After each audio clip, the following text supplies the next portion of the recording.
What it do, what it does, where you been, where you was, but it ain't what it is. Face in the mud, I really be hating in the mud. Said I can't pick it up, but I did. Y'all know Goon put too much bass in the sub. Cup full of blood and I gave it a chug. Wait till your neighbors get all snug, then play this real loud where you live. This that, get out here and work like they kidnapped your family.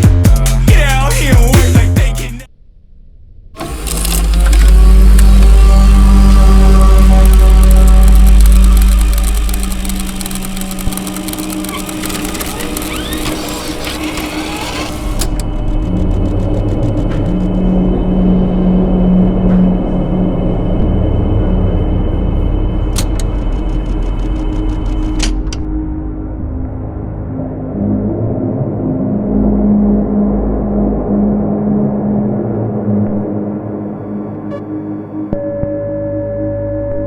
Is the original Sony a7S still relevant in 2045?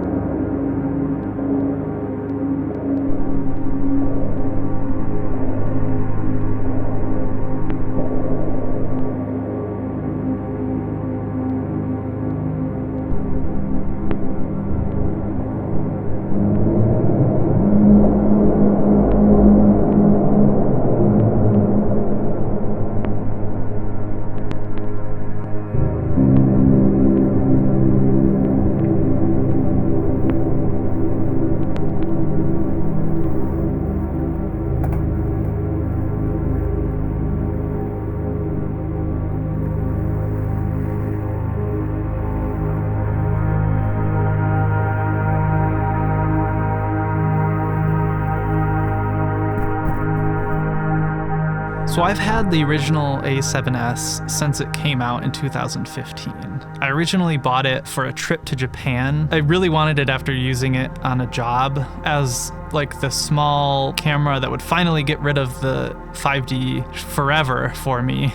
I was primarily using the X100, the original one, that sort of got me away from using the 5D just because it was way smaller, but I did miss the ability of interchangeable lenses and the video shooting. I ended up buying an A7S before I headed to Japan and took it with me. When I bought the original A7S, I got two lenses with it. I got the Zeiss 55mm 1.8, which is a fantastic lens. It was a little bigger than I was expecting. I really wish they would make lenses a little smaller and sacrifice some of the pristine image quality for size, but I'm probably in the minority for that. The other lens I got for it was the Voigtlander 21mm f4. That lens is incredibly small. It's a full frame lens and is, 1/4 of the size of the Zeiss 50mm. This combo was fantastic for walking around Japan. I had, the standard 50mm focal length, and then I had a sort of an ultra wide 21mm. That camera was an amazing addition to that experience to me, because had I taken the 5D, it would have been so much more annoying having to carry that heavy ass camera around. I just had, that 21mm in my pocket basically, and could swap that out if I wanted to do something wider and just walk around with this incredibly light camera that I could do both video and photos with at the flip of a switch. The camera is still the smallest and lightest full frame camera you can get, with the exception of the Sigma FP. This camera weighs less than the A7C and is even smaller than my Fuji X-T3. It's about the same size as the Fuji X100V, but with the bump for the viewfinder on it. So that's an incredibly small full-frame camera. That was the perfect full-frame body style for me. It was light, compact, easy to hold, and actually small. It's kind of interesting that, the A7C is being touted as this really small camera, whereas the original A7 series are legitimately small cameras, and I really wish that, they could just ditch IBIS and give us a really small A7 body again.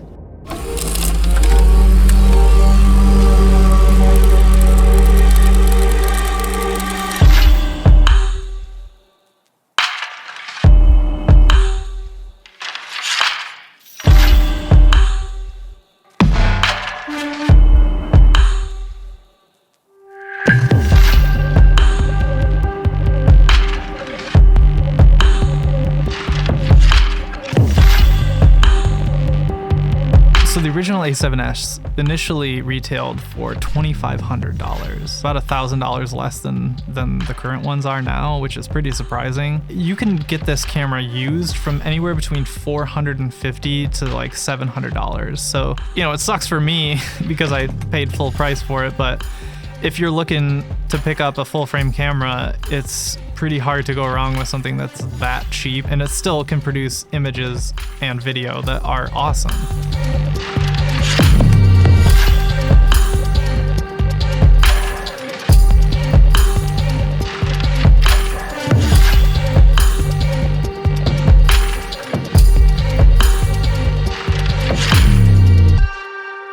I honestly prefer a camera with a lower megapixel count because you get better low light performance. You get smaller file sizes, so you don't have to deal with the storage costs adding up over time. And I generally don't really utilize a super high resolution image. I've actually done a gallery show of images that I shot completely on the A7S, and I printed all of those photos at 16 by 20. They all look fantastic. I have some of them hanging up in my bedroom right now. Sure, if I wanted to print something like 6 feet, probably gonna see like a softer image, but honestly, to the layman who isn't like a printing expert, to me 12 megapixels is more than sufficient for doing any sort of printing of your own work. I use my A7S sort of as a platform to test vintage lenses that I get.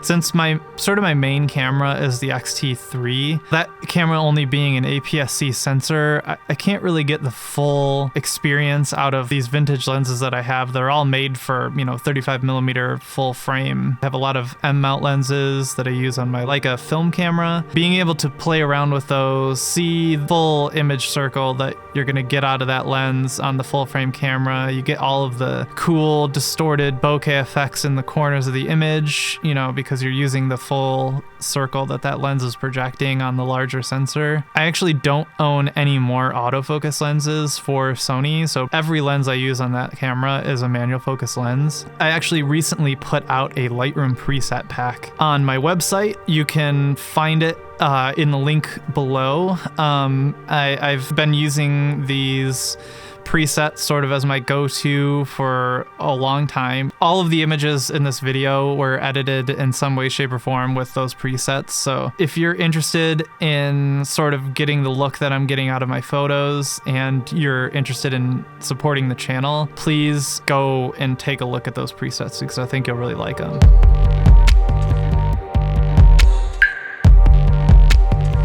So the video quality on the original A7S is still really good. I actually shoot a lot of my YouTube videos with the original A7S, especially if I have to feature my X-T3 in a shot, which is the camera I usually film with. I'll shoot those shots with the A7S. I can cut in between my X-T3 and the A7 with minimal work. It's obviously not 10-bit like the X-T3, but if you're delicate with the way that you grade it, you can get around some of those issues. I've actually shot a couple of short films on the A7S and been perfectly fine for that. My film Peripheral, which is actually on my channel, and you can see it with the link above, that was shot completely using an external recorder on the A7S using the Shogun. So that was shot in 4K, recorded in ProRes. I'm really happy with the way that film turned out, the way that it looked fantastic. And that was all done with the A7S via an external recorder.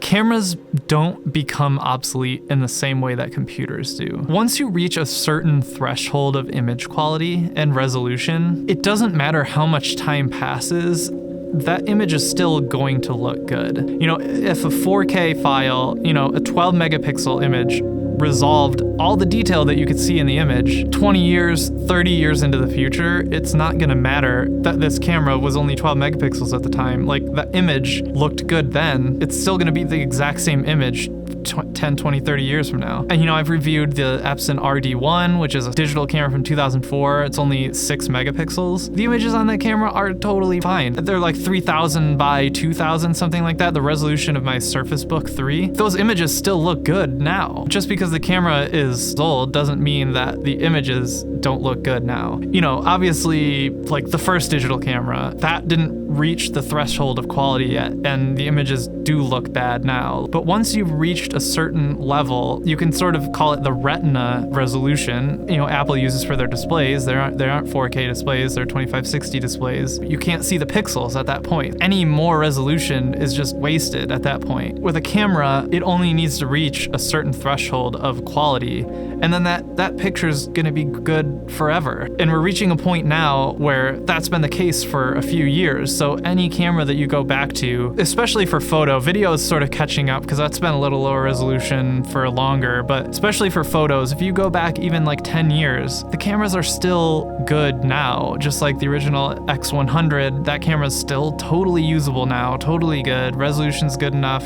It's actually the same resolution. The age of the camera really shouldn't stop you from considering it. I think the original A7S is a fantastic buy even today. With it being the cheapest, smallest, and lightest full-frame camera that you can buy that has an EVF on it today, it's pretty awesome. And I really wish that someone would make a camera like this now. The Sigma FP, I was really excited when that first came out, but then after it was released, it doesn't have an EVF, it doesn't have a screen that tilts. It's sort of pointless for being a small and light camera.